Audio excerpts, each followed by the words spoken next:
pernah nggak sih Mbak nyiapin mental suatu saat kan mereka pasti akan suka sama lawan jenis nih. Kan ya kita pernah ngalamin lah masa muda dulu, masa dideketin gitu ya. Digila-gilain gitu. Dikejar-kejar. Waktu kelas berapa aja tadi udah di itu ini tadi Mas? SMP Mbak. SMP udah dikejar-kejar dan sama kakak kelas tuh? Sama kakak kelas, sama guru juga. Bandung banget. Assalamualaikum warahmatullahi wabarakatuh. Selamat siang, sore, pagi lah. Pokoknya ini tayangnya jam berapa aja bebas lah ya. Hari ini kita ketemu lagi di atas meja ada cerita, dan gua hari ini kedatangan seorang yang sangat luar biasa. Ibu, dipanggilnya Ibu, Mbak, apa Ses, apa Umi ya enaknya. Ibu atau Mbak aja kali ya, atau Jeng kali ya. Atau sebut nama aja lah. Kita kedatangan tamu Mona Melinda. Tepuk tangan dulu. Hari ini kita akan ngobrolin, ya kan sekarang eranya pandemi nih Mbak. Gue manggilnya Mbak ya, kelihatan kan? Maksudnya? Saya lihat kan gue masih unyu-unyu. Jadi supaya kita terlihat lebih muda itu caranya begitu. Manggilnya Mbak atau Mas. Jadi kan seolah-olah kita lebih muda dari orang yang ada di hadapan kita. Itu teknik teman-teman. Ntar kita panggil Om ya. Kalau gitu makasih Budi. Pokoknya selalu ada jawaban gitu. Nah, ini menarik nih Mbak, kan fenomena sekarang kan pandemi nih ya. Iya. Akhirnya banyak ibu-ibu gitu ya, atau ada Gojek. Oh iya, siap. Pas sekali si Gojek itu memang. Padahal belum pesen loh. Hebat sekali. Oke, jadi Surprise. ada surprise gitu ya. Nggak usah diedit gitu ya. Ini sponsori oleh Kita begini kok adanya. Lain hati. Terus ini ya. Lanjut. Jadi fenomenanya kan akhirnya banyak tuh Mbak, kemarin awal-awal apalagi tuh ya, di Februari 2020 itu pas pandemi jebler gitu, akhirnya banyak tuh ibu-ibu yang alih profesi Mbak, yang dagang inilah, dagang itulah. Iya. Nah menurut Mbak Mona itu gimana sih, atau sah-sah aja nggak sih kayak gitu atau ngaruh nggak sih sama pergaulan kita nantinya kalau kita yang tadinya kita kerja kantoran tiba-tiba kok nawarin dagangan apalah, jilbab lah, masker lah, hand sanitizer lah. Menurut Mbak Mona gimana sih? Ya.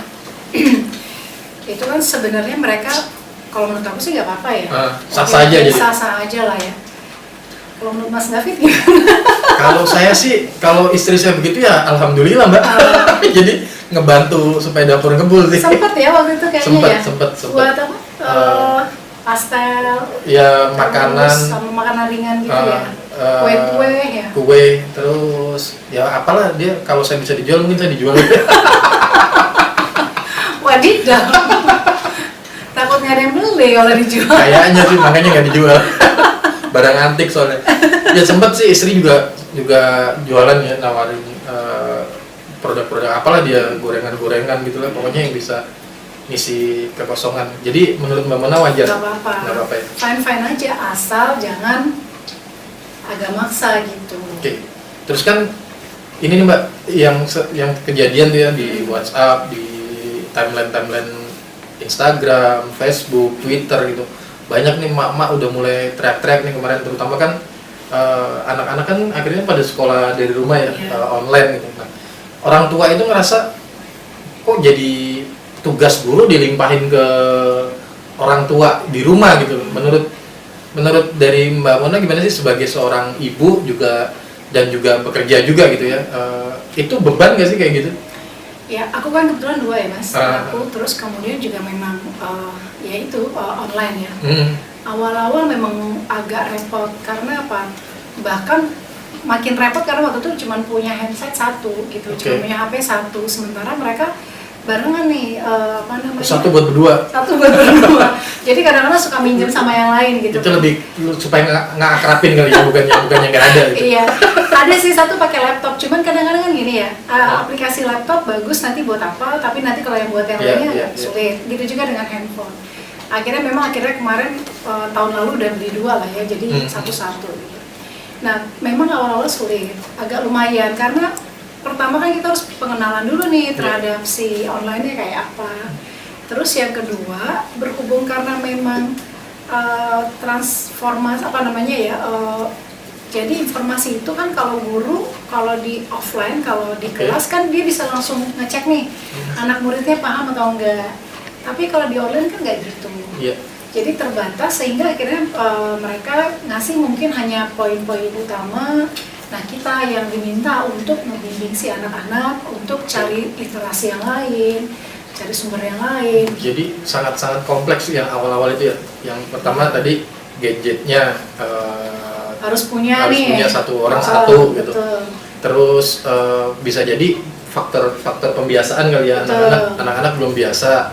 Terus mungkin juga mental si orang tuanya ini juga kali ya, yang biasanya udahlah anak gue di sekolah gue aman, gue bisa kongko, gue bisa kerja. Nah sekarang dia benar-benar harus nongkrongin tuh, mantengin anaknya, belum lagi harus masak, belum lagi ya multitasking lah. Jadi multitasking dan iya sih teman-teman, cuma perempuan sih yang bisa ngelakuin itu, karena laki-laki belum tentu bisa loh Mbak, belum gitu tentu. Ya? Iya karena laki-laki kan emosinya nggak sebaik cewek ya, maksudnya cewek kan masih bisa sabar gitu dan bisa multitasking gitu. Kalau cowok kan dia mendingan lu suruh gua kedebak-kedebuk cari duit deh daripada gua harus stay di rumah nongkrongin anak gitu ya, belajar gitu. Kadang kan apalagi kalau anak-anak itu kan kadang-kadang moodnya juga up and down kan Mbak. Kalau yang lagi mood enak dia bisa betah nongkrong di depan laptop, tapi kalau udah moodnya udah dia mondar-mandir dulu ya, kita narik urat lagi lebih capek. Nah, tapi kalau David kayaknya beda deh. Aku pernah ngeliat tuh, luar biasa nih Bapak ini. Sangat membimbing banget, ya kan? Itu lebih keterpaksa nih Mbak. Sampai saking membimbingnya sini nah, biar ayah aja yang ngerjain. Itu kayak habis pusing Mbak. Ya habis kalau dia udah, ibaratnya dia udah di tengah laut, dia udah gelagapan gitu ya. Sebagai orang tua mau nggak mau lah ditarik gitu ya. Meskipun dari segi pembelajaran nggak bagus sih, artinya kok orang tuanya yang ngerjain gitu, tapi saya ngelihat kemampuan Iza juga kan, kalau dia dipaksain juga nanti dampaknya agak kurang oke. Jadi ya udahlah, saya ngalah, saya yang buatin tugasnya gitu, dan yang penting dia happy, moodnya terus ada gitu. Nah ini Mbak, kaitannya kan juga pastinya harus ngebagi waktu tuh antara urusan anak belajar gitu ya sama kerjaan itu. Keganggu nggak sih Mbak? Atau ada strategi khusus nggak buat para wanita-wanita berkarir di luar sana yang tetap juga nggak bisa lepas tanggung jawab terhadap pola asuh anak gitu ya, dan lain sebagainya, itu gimana? Kalau aku sih bilangnya bukan keganggu ya, challenge ya. Ini orang bijak ngomongnya challenge, tantangan lah ya, karena kan ritmenya beda. Oke. Nah, paling sih kalau saya nih siasatinnya pagi-pagi sholat subuh, kemudian zikir sebentar, terus kemudian langsung semua pekerjaan rumah harus sudah beres. Itu sebelum jam anak sekolah. Berarti mulai kerja tuh ibu-ibu tuh abis subuh men. Iya, sebelum bapak-bapaknya masih gitu ya. Jadi 4:30 kan subuh itu ya. 4:30 berarti dia selesai sholat subuh, zikir kurang lebih jam 5 kurang 15 lah ya. Atau jam 5 berarti mulai start udah di dapur segala macam, udah masak, udah rapi-rapi rumah. Woi para lelaki, perhatikan tuh pengorbanan seorang wanita dari jam 5 pagi. Iya, karena gini, apalagi nih yang agak challenge lagi, anak-anak lagi sekarang online paling susah disuruh mandi ya Om. Waduh. Jadi kalau dulu mereka tuh kan sebelum sekolah harus mandi dong. Bangun jam 5, 5:30 mandi. Sekarang subhanallah, apalagi kalau ada kelas jam 7, udah deh mulai bergen Uni, boleh nggak mandi? Karena dia ngerasa mandi itu nggak penting kali ya, karena kan nggak interaksi sama teman-temannya gitu. Yang penting cuci muka, baunya nggak nyampe. Ya, ada alasan juga sih buat mereka nggak mandi gitu. Pantes Iza juga begitu tuh. Iya, tapi kalau saya tetap harus mandi pokoknya. Jadi udah selesai kerjaan rumah semua 6:30, udah ngegeret-geret mereka lagi, ayo mandi, sarapan, baru. Jadi strateginya kayak gitu ya Mbak ya, selesaiin dulu dari. Kalau aku ya. Ya ini kan strategi itu kan beda-beda tergantung dari situasi dan kondisi di tempat teman-teman masing-masing.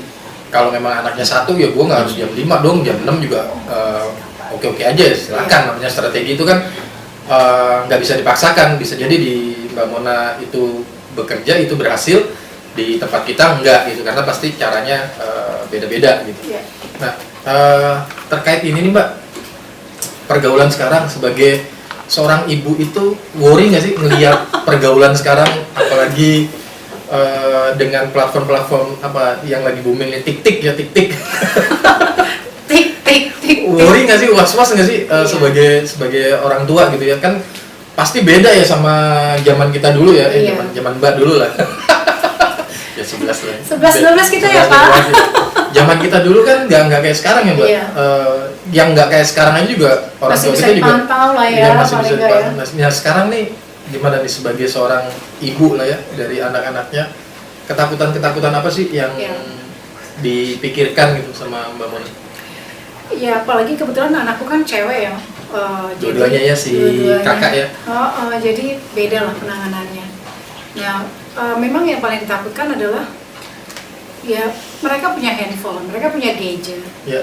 Dan sekarang begitu derasnya ya tadi tik-tik itu, terus kemudian juga banyak aplikasi yang kita udah nggak bisa tahu nih, banyak hal yang aku udah nggak tahu. Mereka udah main apa, tiba-tiba apa, atau mereka nonton apa, tapi di sana tuh nggak cuma lucu-lucuan, tapi ada hal-hal yang kita bahaya ya, maksudnya ngelihat mungkin dari tampilan bajunya atau dari kata-katanya yang aduh itu serem. Kata-kata sih emang. Iya, Saya gitu juga kan. merhatiin Iza kalau main tik-tik itu ada kata-kata yang nggak pantas gitu. Nah, Apalagi anak-anak kita itu kan paling gampang ngikutin ya, yes, paling gampang betul. niru.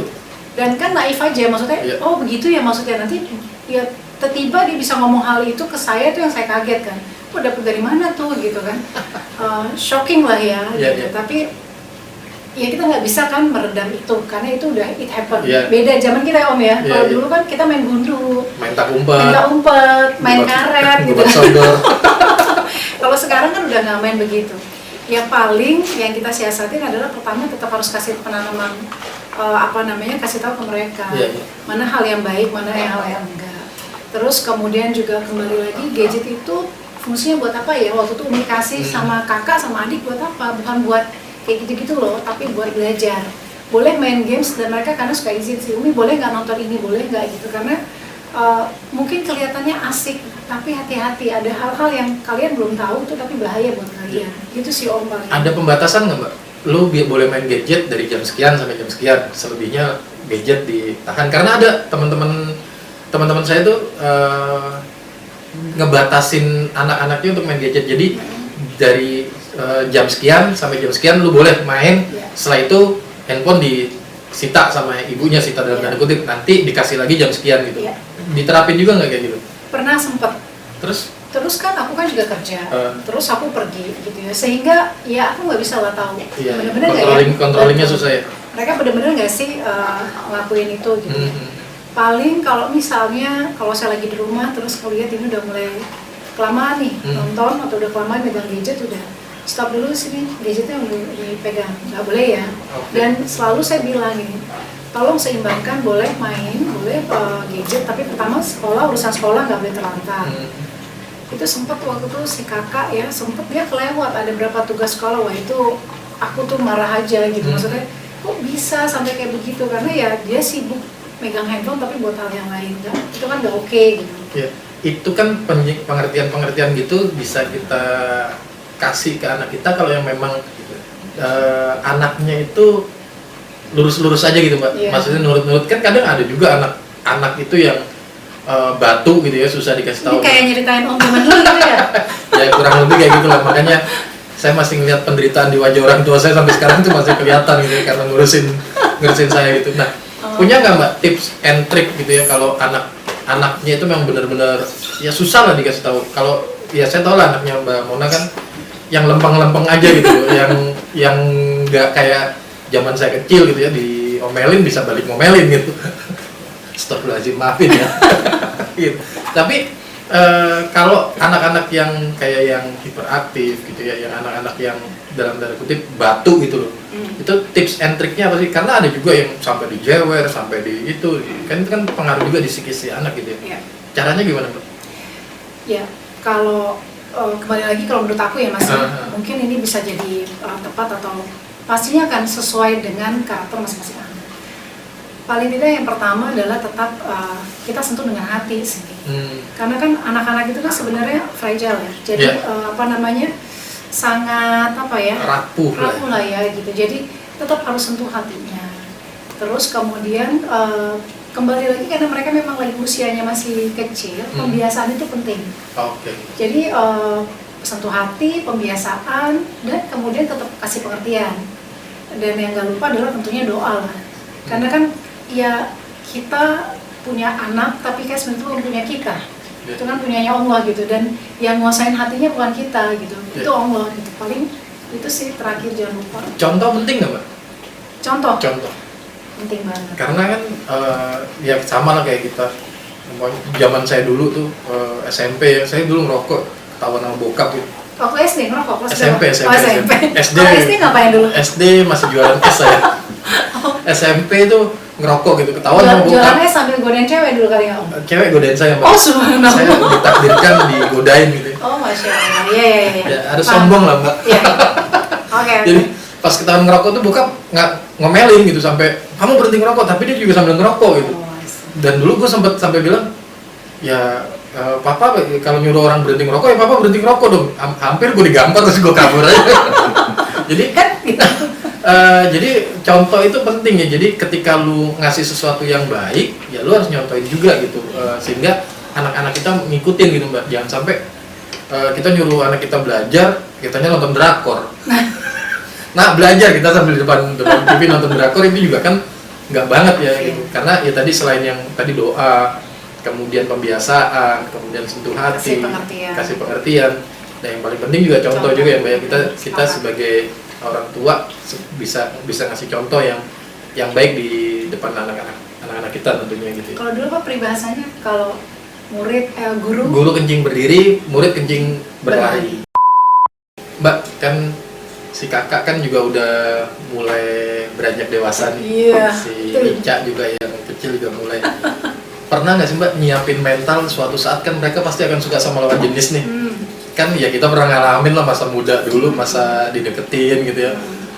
Digila-gilain gitu. Dikejar-kejar. Waktu kelas berapa aja tadi udah di itu ini tadi Mas? SMP Mbak. SMP udah dikejar-kejar dan sama kakak kelas tuh. Sama kakak kelas, sama guru juga. Wow. Bandung banget gue ya. Guru ditaksir. Yalah, subhanallah.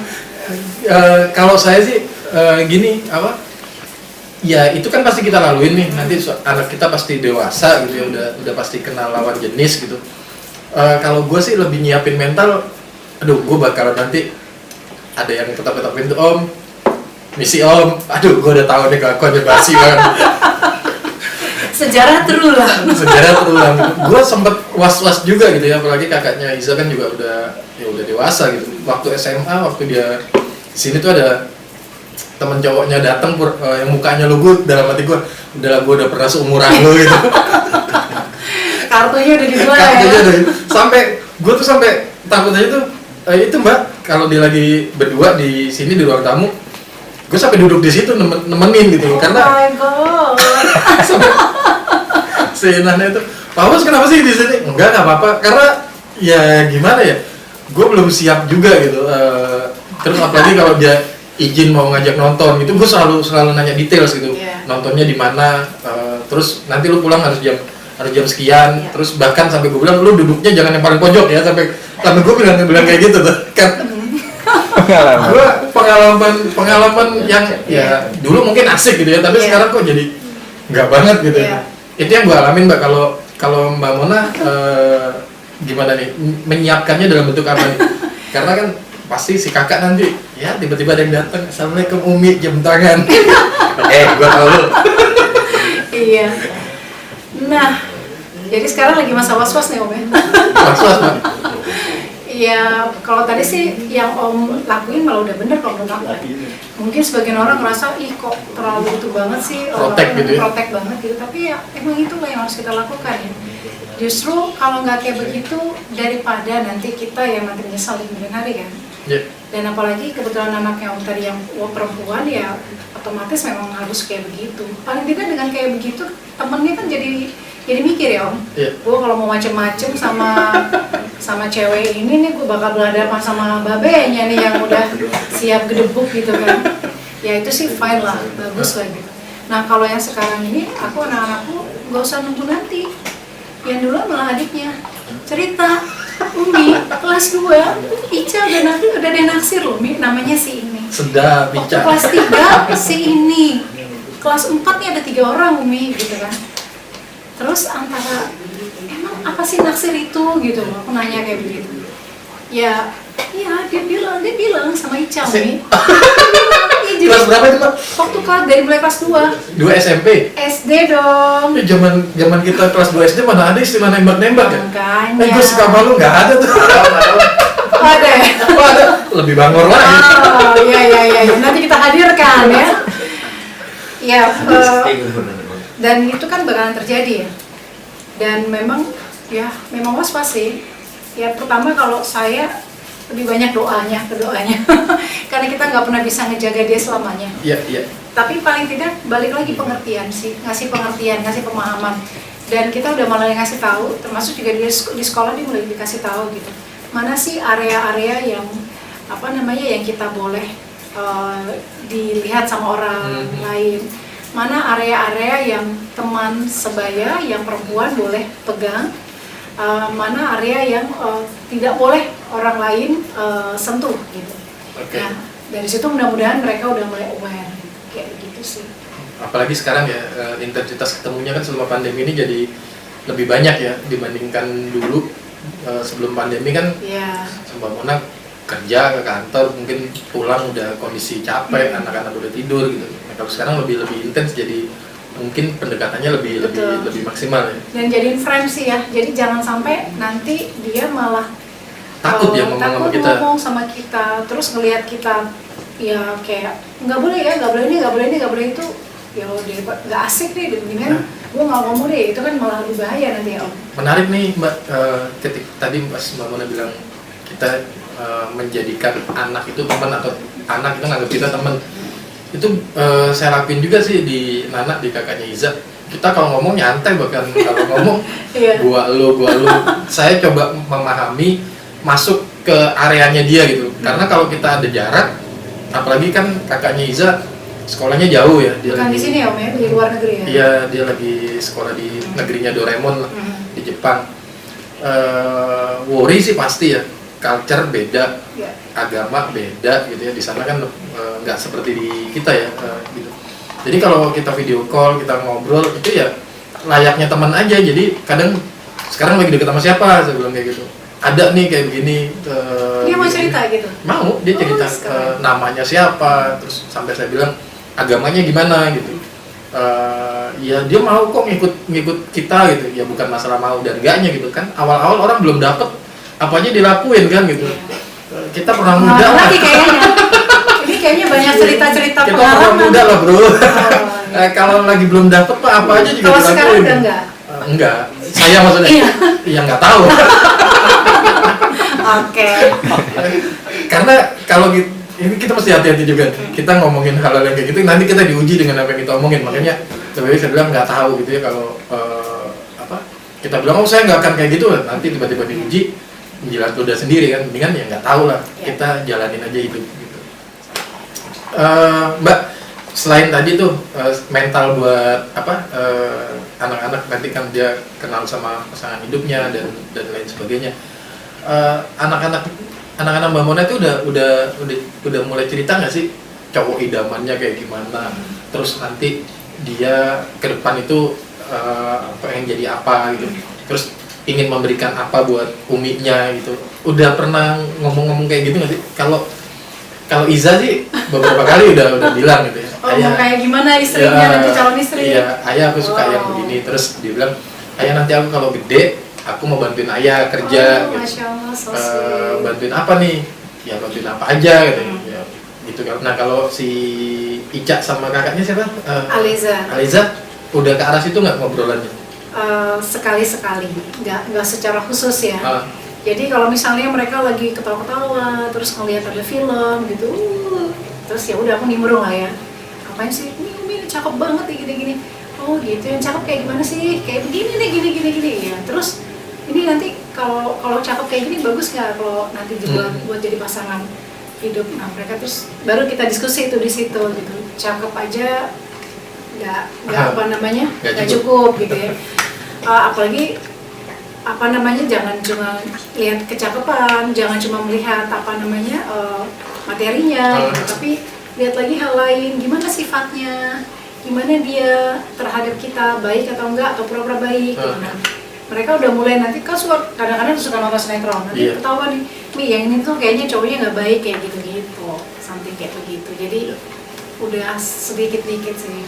Kalau untuk ke depan, saya mau nanti pengen ngajak Umi kemana, ada nggak obrolan-obrolan kayak gitu?